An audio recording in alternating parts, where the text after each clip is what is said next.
Salut à tous, c'est Yacine et là je vais vous parler d'évolution de ma rupture du tendon d'Achille. Alors ce qu'il faut savoir c'est que là je suis à J+31 je crois, post-opératoire. Donc ça va faire un mois que je me suis fait opérer. Donc comme je vous avais expliqué dans l'épisode précédent, c'était une rupture du tendon d'Achille complet. J'ai enlevé du coup les points de suture au bout de 2 semaines. Ce qu'il faut savoir c'est que moi j'ai fait en fait l'opération avec la technique micro-invasive qui s'appelle, enfin c'est la technologie PARS. PARS pour ceux qui veulent s'informer. Donc c'est une opération qui arrivait en fait après en termes de méthodologie que celle à ciel ouvert. Donc on va dire que c'est la plus récente en termes d'utilisation. On va dire qu'historiquement la totalité en fait des opérations se faisait donc par ciel ouvert. Donc c'est une ouverture complète sur le tendon d'Achille et avec les évolutions etc. Ils sont passés avec des opérations qui sont avec beaucoup moins de risques en fait d'un point de vue infection parce que les ouvertures sont plus faibles et sont à des endroits stratégiques pour venir recoller tout ça. Donc moi j'ai eu le droit à cette opération là, ce qui a fait que directement en fait après l'opération j'avais une botte de marche, donc je vais vous la montrer là tout de suite.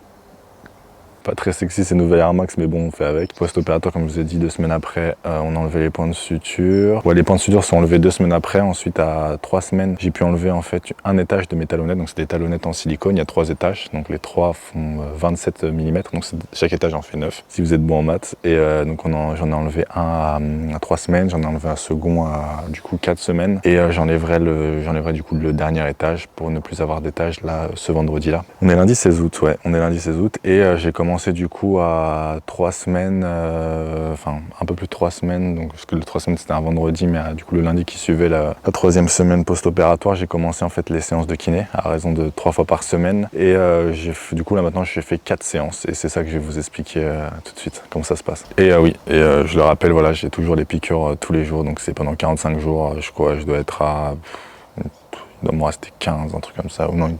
Oui, il doit m'en rester une quinzaine, de piqûres. Donc faut être patient, bon, on s'y fait, hein, je pense avec le temps on s'y fait. Donc, pour la première séance de rééducation avec le kiné, donc ça s'est passé dans un premier temps avec une discussion, voilà, on a eu un échange sur quel type d'opération j'ai fait, il a regardé un peu le tendon, il avait vu qu'il y avait un œdème, donc c'était là plutôt à masser, essayer de venir réduire en fait cet œdème, donc on a fait une petite partie de massage, donc oui, il a regardé un peu l'état du tendon, etc., voir l'alignement versus l'autre, donc c'était très rassurant, j'étais très content de la cicatrisation.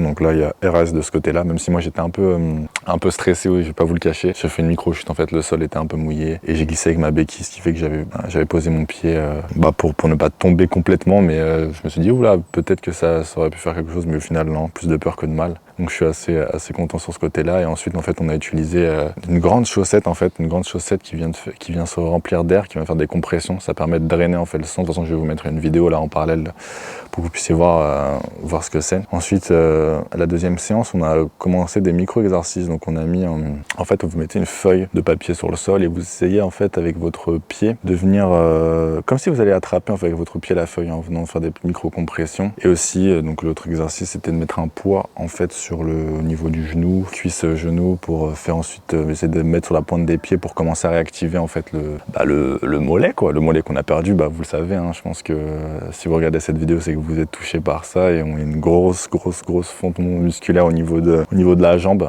qui est malade, on va dire ça comme ça, donc faut récupérer les muscles et c'est très particulier. Et voilà, il m'a dit aussi dès la première séance, vu que moi j'ai fait l'opération où on a la botte de marche et j'ai pu éviter le plâtre pendant 3 semaines, enfin pendant 6 semaines, mais vous savez, si vous avez fait l'opération à ciel ouvert, vous avez 3 semaines avec différentes inclinaisons, de ce que j'ai compris. Et voilà, donc il m'a dit, voilà, faut profiter, l'avantage de ton opération, c'est que tu as une botte de marche, donc tu peux poser le pied. Donc dès la mesure qu'il m'avait dit ça, le premier lundi, j'avais commencé à poser le pied, essayer de marcher avec les béquilles tant bien que mal. C'est possible, mais il faut prendre confiance, vous allez le voir, hein, quand vous allez, que ce soit n'importe quel type d'opération, mais dès que vous allez être vous face à votre jambe, vous avez tout de suite une petite appréhension, vous sentez votre jambe un peu plus fragile, un peu plus vulnérable que d'habitude, ce qui fait que c'est sûr que j'étais capable en fait de poser le pied, de pouvoir marcher avec les béquilles, mais beaucoup d'appréhension, ce qui est logique, hein. On sort quand même d'une grosse blessure, c'est pas du tout anodin, donc on est plutôt prudent, des fois peut-être un peu trop, mais c'est comme ça. Et après j'ai repris confiance. Donc le vendredi, donc c'est ma 3e séance, donc on a fait l'exercice que je vous ai cité avec le pied ou avec la feuille, le mollet,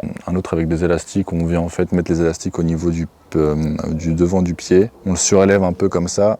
Et il y a l'élastique qui est en dessous à ce niveau-là et on essaye de ramener le pied en fait vers le sol pour travailler sorte de flexion. Et voilà, donc et ensuite on a fini. Dieu merci, il m'a dit est-ce que tu as ta chaussure avec toi? Je dis ouais, ma deuxième chaussure, parce que voilà, prenez votre deuxième chaussure, ça peut aller plus vite que vous pensez. Donc j'avais ma deuxième chaussure et au bout de la troisième séance, en fait, j'ai fait 15 minutes de vélo, donc ce qui a permis de renchaîner en travaillant sur les jambes. Donc là, cette dernière séance, c'était lundi.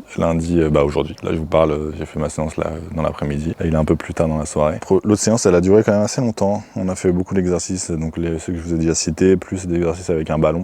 Enfin, pas des ballons de foot ou basket, mais vous savez, les gros ballons en plastique là.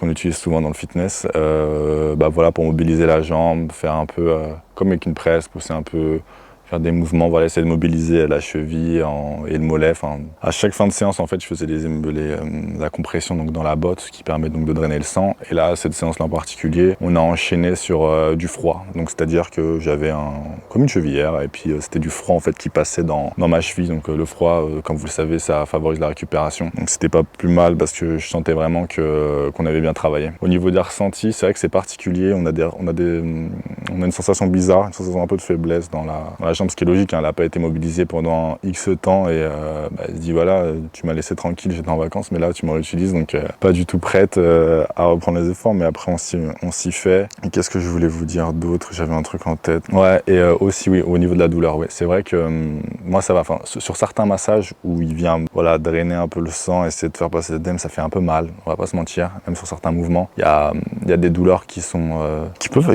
voilà, ça tire un peu, mais il y a rien c'est pas des douleurs qui sont, on va pas se plier au sol, mais on sent on sent que ça passe dessus, quoi. Donc ça, 2-3 petits douleurs, après c'est logique, hein, c'est des choses qui font partie de la récupération. Vous avez un tendon qui est raide et une jambe, enfin vous avez un tendon et une cheville qui est super raide, on l'a pas bougé à part bouger les doigts de pied, quoi. Donc faut remettre la machine en route. Donc je vous tiendrai au courant de façon quoi qu'il des évolutions. Je sais que ça fait du bien pour vous de regarder ces vidéos là parce que vous vous sentez compris et puis on avance tous ensemble dans ce long chemin qui est la rééducation, et je vous souhaite vraiment à tous que la rééducation se passe super bien et que vous allez retrouver vos tendons d'Achille tranquillement mais sûrement. En tout cas, comme je l'ai dit, hein, n'hésitez pas à me contacter sur Instagram ou me laisser des commentaires pour que je puisse répondre à vos questions. Je sais qu'il y en a quelques-uns d'entre vous qui m'ont contacté sur Instagram, on a pu échanger, donc ça me fait vraiment plaisir. Et vraiment de tout mon cœur, là, je suis avec vous et n'hésitez pas. En tout cas, prenez soin de vous et puis on se voit pour la prochaine vidéo pour l'évolution.